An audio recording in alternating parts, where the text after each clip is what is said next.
What's up, good people? Mark Holmes here, and as always, I want to say thank you all for watching, commenting, subscribing, and be part of the Jobu Sports Report. Without you guys, as well as you ladies, you know that this literally does not work.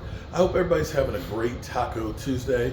Shaq Leonard, he's going to visit the Eagles. We'll see if he ends up signing there.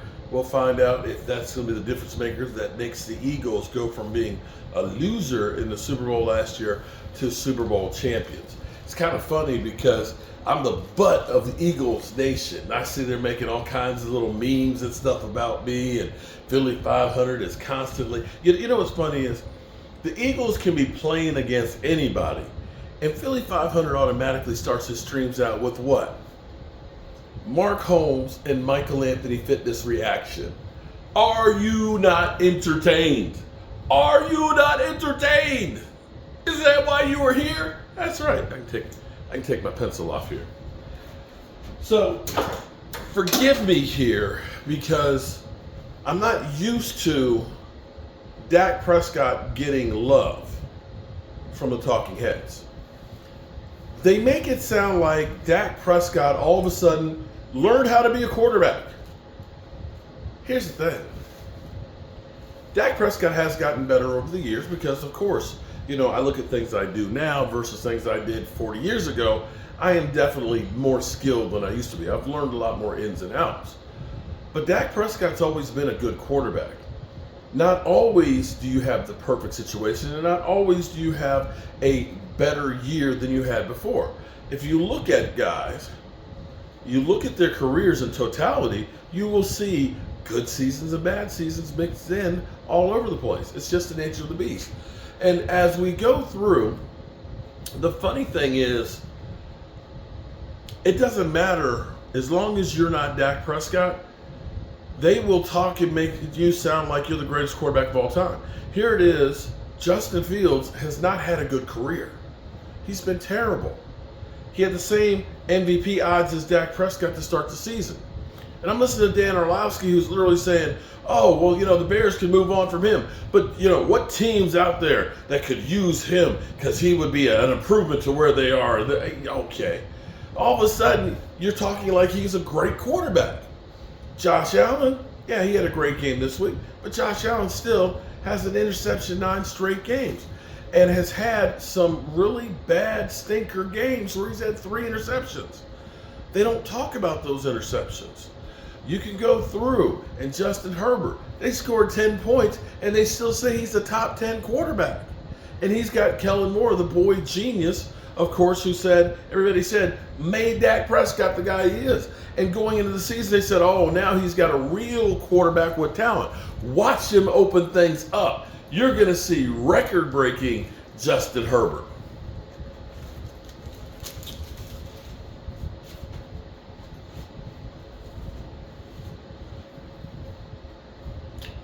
Yeah, still waiting for that guy.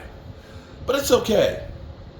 Because now, because Micah Parsons a few weeks ago started saying, y'all scrutinized Dak Prescott harder than anybody else in the history of the NFL. It's forced them to look a little bit differently. So here we are with Carr Crash, another one of the Carr brothers. They're talking about Dak Prescott. Presented by Progressive Insurance. We have David Carr, Michael Robinson, Mike Gann, and I am Kimmy Chex. We're going to dive into the reshuffling of the AFC playoff picture in just a bit, but first, it's all eyes on the NFC with multiple Week 13 marquee matchups. Starting off with Thursday Night Football, Hammer. Absolutely geeked up for this. The Seahawks and Cowboys. Dallas' that run of 3 straight wins has helped quiet the critics. And really, is there anything better than feasting literally and figuratively on Thanksgiving? Fourth quarter, they're eating turkey. That's how good they were.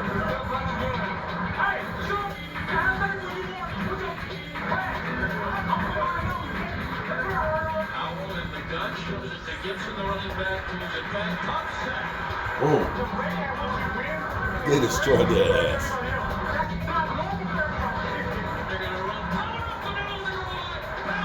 Boom.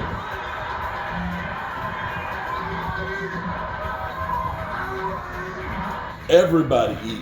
It sounded like I missed the Titanic reference, and I will be discussing Dak, the numbers certainly Look impressive at that. since week 8. This Bam, now is the bam. number 1 scoring offense in the league. The reality is, Dak knows it's nothing that really matters right now. It's about those critical postseason wins. What I say to myself is I haven't done, you know what I Ain't mean? done shit yet. Regular season numbers are great. We're getting wins. That's what's most important. But at the end of the day, we're trying to stack and keep growing this team to make sure that we're getting better each and every week. Yeah. All right, this is still a football squad that has had a lot of critics, not just this season. You think? A lot of There's always critics. going to be an issue there. First, it was the defense. Can this defense handle business? And there was questions around this offense. And now it really becomes, can you beat some winning football teams? They're going to have some opportunities. Their next 5 games that probably. You notice that's the talking point throughout the NFL media. For you, is there something specific that stands out about what you're seeing from this team? Well, first and foremost, to hear Dak Prescott say, we haven't done, and I'm going to paraphrase, we haven't done anything.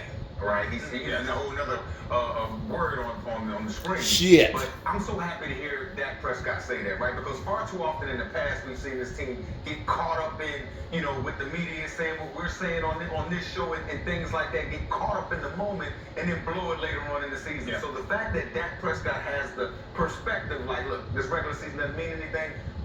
Everything's going to count when we get in the playoffs, and that's when I'm going to be judged. So I'm glad to hear Dak Prescott say that. But for me, to see guys like Brandon Cooks last week step up 4 receptions, 72 yards, and a touchdown, it has to be more than C.D. Lamb, right? C.D. Lamb is a guy in the slot, and when C.D. Lamb runs vertical in the slot, the whole defense contracts. So you need guys on the outside, Michael Gallup, Brandon Cooks, I just talked about him. You need those guys on the outside to win, and not just win. They got to do what you see Brandon Cooks doing right Tony there. Pollard. He has to score touchdowns to get some of that double coverage Jake off Ferguson. C.D. Lamb. I believe if they Schoonmaker. can do that and get more of them out of the other guys outside of C.D. Lamb, I think this offense is unstoppable.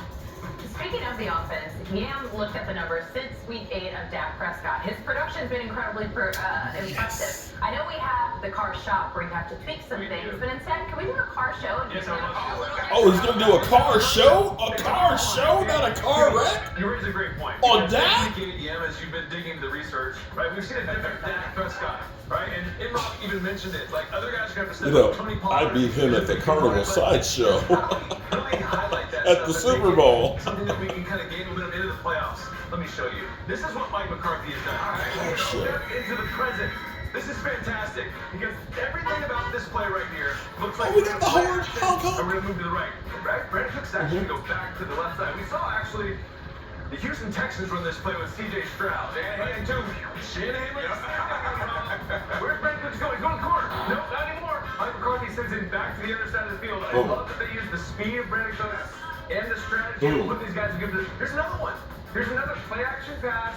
Right, we're gonna make one like standard cookie cutter Cowboys boring offense. Right, here comes the end cut. But what's Brandon Cooks doing? Heading back to the corner. We show you what you think that we've always seen from the Cowboys, and we use that speed to blow up the field. And then my favorite part about what they've done is Dak. Dak is playing at a high level. We talked about last year throwing interceptions late down the middle against cover 2, not really knowing what's happening. Now Mike McCarthy has these guys on cookie cutter routes. But Dak is using his ability to move defenders to get guys open. He's throwing incredible action. And throwing He's been to the end strikes. zone. Watch his shoulders and his eyes move this safety to the outside. Very subtle, but he knows where guys are going to be. And so notice the protection he has. Right down Key. the middle.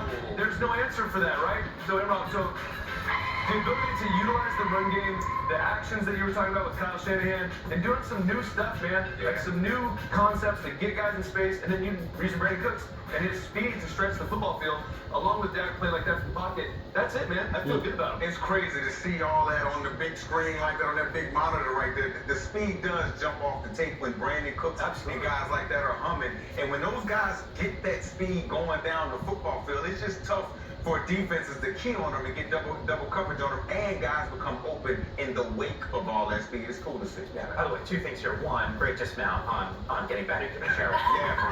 bro. Wheels on this chair. It can be a little dangerous here. But look, he showcased this offense and some of the things that you're seeing. Specifically in this run game, they made a ton of headlines before the season started. What are you seeing that's got Tony Pollard thriving over these last couple of weeks? Well, this team is one of those He's gotten teams healthy. where they have to win games a certain way.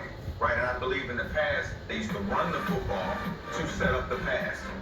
Now I'm thinking, and I'm It's seeing the that this opposite. offense is going through Dak Prescott's arm, and they're throwing the football to get assets, to get defensive guys out of the box so that they can run the football Yep. with Tony Pollard. And again, he's still one of those guys that when he gets to the second level, he has that ability to go 65, 70 yards. That speed is still there, but I just don't believe that Dallas in the run game blocking, they just aren't as dominant as they used to be. You don't know, So now they're leaning because on it's that changing quarterback. philosophy. David, he makes enough money so you can lean on it. You're It's leaning more on zone Dak blocking. Prescott to open this offense up so that run game can. I love the adjustments they've made throughout the course of the season, because early on in the season it was like that. They were trying to go through Tony Pollard. Why aren't they running the ball as effectively? They were And they bad figured, spot. Okay, that's enough of that. It's kind of crazy though. They're admitting the offense goes through Dak Prescott. And then it's Dak Prescott. Wow. More things change. More things change. I'm Mark Holmes, and I'll see you guys soon. Peace.